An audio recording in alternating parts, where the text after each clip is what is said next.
नमस्कार, मैं हूं नीरज कुमार। आप देख रहे हैं मोबाइल न्यूज 24। बिहार विधानसभा चुनाव में महागठबंधन को मिली तकड़ी हार के बाद आखिर क्या वजह रही, उस पर समीक्षा बैठक चल रही है।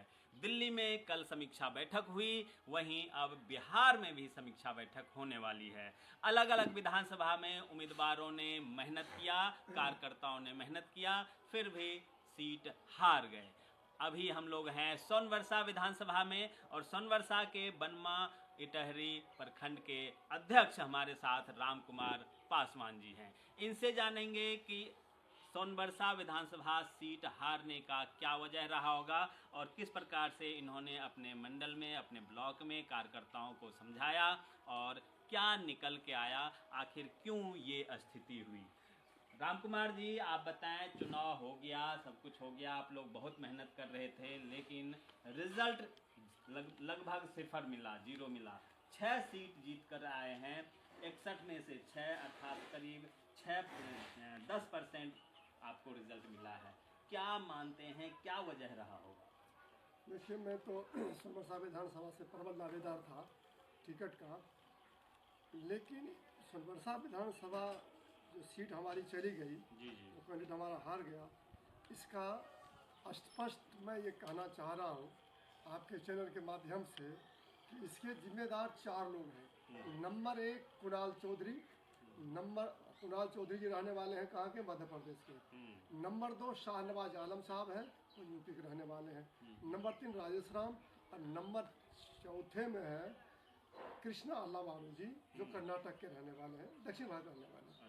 ये चारों नेता हैं हमारे, एकदम इसके पूर्ण रूप से जिम्मेदार हैं सोनवर्षा विधानसभा के। पार्टी को मैं बताना चाहता हूँ, आदरपूर्वक, सम्मानपूर्वक मैं बताना चाहता हूँ पार्टी सीनियर लीडरशिप को कि सोनवर्षा विधानसभा सीट हारने का यही 4 आदमी मेन कारण है। इसका मैं बता रहा हूँ क्यों कि आज से नहीं, मेरे मेरे पिताजी भी कांग्रेस में थे। जब ये मोहम्मद कैसर अली थे, यहाँ के क्या कहते हैं, विधायक हुआ करते थे, सलाउद्दीन चौधरी साहब विधायक हुआ करते थे उस समय से। और कांग्रेस में रहने की वजह से हमारे भाई पर 2 फर्जी मुकदमे यादवों ने किया था। तो मैं पुलिस में था, मैंने निपट लिया, उससे आगे नहीं बढ़ने दिया। फर्जी मुकदमा था, वो फर्जी मुकदमा था, उसे निपट लिया मैंने इन लोगों से कई बार, मतलब देखिए, हम जो है 2021 में आए और 2021 से मैंने काम करना शुरू किया विधानसभा में। 2021 से मैं तैयारी कर रहा था कि मुझे विधानसभा चुनाव लड़ना है और उसी हिसाब से मैं काम कर रहा था। मैं तो मेहनती आदमी, सिपाही से इंस्पेक्टर तक ऐसे नहीं चला गया। मैं मेहनत की, आपने मुझे कोई बनाया नहीं, वहाँ भी मेरे साथ जात पात हुआ, पक्षपात हुआ, लेकिन मैं अपने ईमानदारी से मैं काम करके वहाँ तक पहुँचा हूँ। 2021 से मैंने काम किया। सबसे पहले जो है ये स्मार्ट मीटर जो लगा था, उसके विरोध में धरना प्रदर्शन पूरे देश में हुआ, पूरे बिहार में हुआ। उसमें मैंने 50 आदमी बनवा प्रखंड से ले गए थे, 2-3 गाड़ी भर करके, और वहाँ सहरसा में मैंने धरना प्रदर्शन दिया। उसके बाद कन्हैया कुमार जी का पद यात्रा था, उसमें मैंने 50 आदमी इकट्ठा करके बनवा इटहरी से और सहरसा से मेरे रिश्तेदारों सबको बुला करके मैंने उसको सफल बनाया। उसके बाद चला घर घर झंडा का अधिकार, मैंने 10,000 झंडे लगवाए पूरे क्षेत्र में लगवाए। मैंने आदमी मजदूरी पर रख करके मैंने लगवाया। बिल्कुल जी, वो हाँ, तो सभी जानते हैं कि आप हर घर ग्रास रूट के नेता हैं, गांव-गांव जाते हैं, हर कोई, हर घर वाले आपको लगभग जानता है। आखिर आपने बड़े बड़े लीडर का तो नाम ले लिया, यहाँ की जो उम्मीदवार थी, जो जिसको यहाँ टिकट दिया गया, वही उसी पे मैं आ रहा हूँ। माँ बहन योजना, घर घर अधिकार, इस सारे प्रोग्राम जो है, सुपौल में जब प्रोग्राम हुआ था, राहुल गांधी जी का हुआ था प्रोग्राम, वोट छोड़ गद्दी छोड़, उसमें मैंने जो है 3 गाड़ी लेके वहाँ गया था मैं, है ना। जिला अध्यक्ष का आदेश था मेरे पास, है ना, कि आप इतने आदमी लेके आइए। उसके बाद सुपौल हुआ, पटना गए मैं, 1 बस और 2 छोटी गाड़ी लेकर गए मैं। उसके मतलब कार्यक्रम में करता रहा, लगातार करता रहा। और राहुल गांधी जी ने अपने पटना में अपने भाषण में उन्होंने कहा था कि लड़ाई पटना में नहीं होगी, लड़ाई दिल्ली में नहीं है, लड़ाई है तो विधानसभा में है, लड़ाई है तो पंचायत में है, वार्ड में है।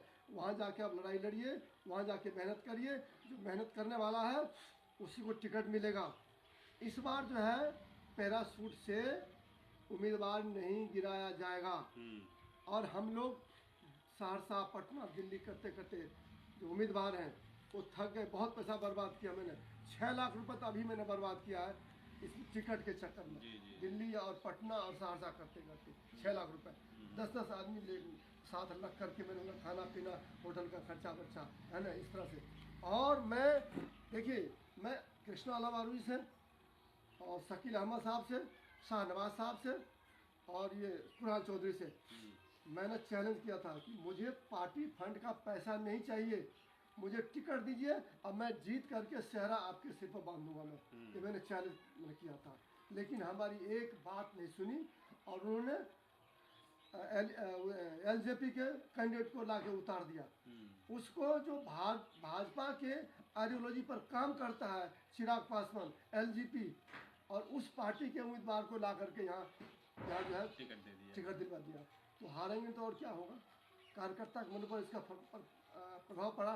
जनता वही बात कह रही थी कि जो बात हम रत्नेश के साथ करते थे वही बात आज फिर हो गई। रत्नेश जी कभी लौट के नहीं आते, ये भी सहरसा का रहने वाली है, ये कहाँ आएगी लौट करके। काम किया है रामकुमार पासवान और टिकट सरिता पासवान को मिल गया, ये तो गलत हुआ है। ये जनता इस बात से भी नाराज थी। जनता नाराज थी पैराशूट कैंडिडेट को लेकर, जिन्हें यहाँ ना के बराबर लोग जानते थे और जिसके विरोध में आप चुनाव लड़ते हैं स्पष्ट तौर पर, जिसको आप कल तक गाली दे रहे थे, जिसको आप भला बुरा कह रहे थे, आप उसी पार्टी में जाके अगर चुनाव लड़ते हैं तो उनके कार्यकर्ता कहते हैं कि कल तक तो ये उम्मीदवार जो है राहुल गांधी को गाली देती थी, कल तक तो ये उम्मीदवार जो है बाबा साहब भीमराव अंबेडकर के संविधान का अपमान करते थे, आज ये इस पार्टी में आ गए और उन्हें वोट कैसे दें। खास तौर पर जब हम लोगों ने सर्वे किया, लोगों से जान पहचान करके बातचीत की, तो यही देखने को मिला सोनबरसा में कि जो कैंडिडेट है वो महागठबंधन के विचारधारा से मेल नहीं खाती है, इसलिए उन्हें हम वोट नहीं देंगे। उससे अच्छा तो एनडीए वाले ही हैं या दूसरे ही हैं, क्यों हम दल बदलू को वोट दें। अच्छा, आप ये बताइए, जिस प्रकार हम लोग भी घूमे तो लोगों ने साफ कहा तो कल तक तो ये लोग विरोध करते थे, अब हम इन्हें वोट दें, इससे अच्छा तो रत्नेश सादा को ही वोट दे देते हैं। तो बहुत जो नाराज लोग थे रत्नेश सादा से, वो भी उस कैंडिडेट के कारण वापस उनको वोट दें। जी हाँ, यही बात हुई। लोग आप मुझे फ़ोन कर रहे हैं ना, उस समय भी कह रहे थे, उसमें तो हम चुप बैठे हुए थे जी कि हम क्या बोल रहे हैं, इसमें ठीक नहीं है बोलना उलना। कभी हमने किसी आपसे नहीं, जब हाँ, वो तो यही कहना था कि बात तो वही घूम फिर के बात वही आ गई ना भाई, कि रत्नेश सादा अभी जीत के जाते हैं तो लौट के नहीं आते हैं, हमारे दुख सुख में काम नहीं आते हैं। क्षेत्र की समस्या है, खाद पानी बीज की समस्या कभी नहीं सुनते हैं। किसी घर में आग लग गई तो वहाँ जल्दी से उसको कोई सहायता नहीं मिलती है। अगर आखिर हमारे पास विधायक रहेगा, हमारी बात सुनने वाला होगा, तब ना हमें कुछ सुविधा मिलेगी ब्लॉक स्तर पर और क्या कहते हैं जिला स्तर पर। बिल्कुल। तो अच्छा, ये तो हार का वजह हो गया। अभी शायद बिहार स्टेट का मीटिंग बुलाया गया है, आप लोगों को भी शायद बुलाया गया है।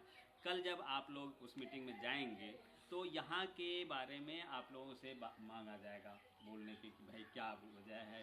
राम कुमार जी, आप अपना 10 शब्द में कुछ कहिए, आप लोग क्या रिपोर्ट देने वाले हैं? देखिए, रिपोर्ट यही है कि नंबर 1 पर जो है बाहरी कैंडिडेट है, दूसरा जो है जो कार्यकर्ता था उसका अपमान किया गया, उसका ख्याल नहीं रखा गया। जिन लोगों ने 2021 से या उससे पहले से काम कर रहे थे उसको आपने पूछा तक नहीं, आपने कभी टाइम नहीं दिया बात करने के लिए और एक रातों रात कैसे उसको उतार दिया आपने। इससे तो अच्छा आरएसएस के लोगों को उतार देते तो वो भी अच्छा रहता, ठीक है नहीं। चुनाव शायद 1925 में स्थापित हुआ।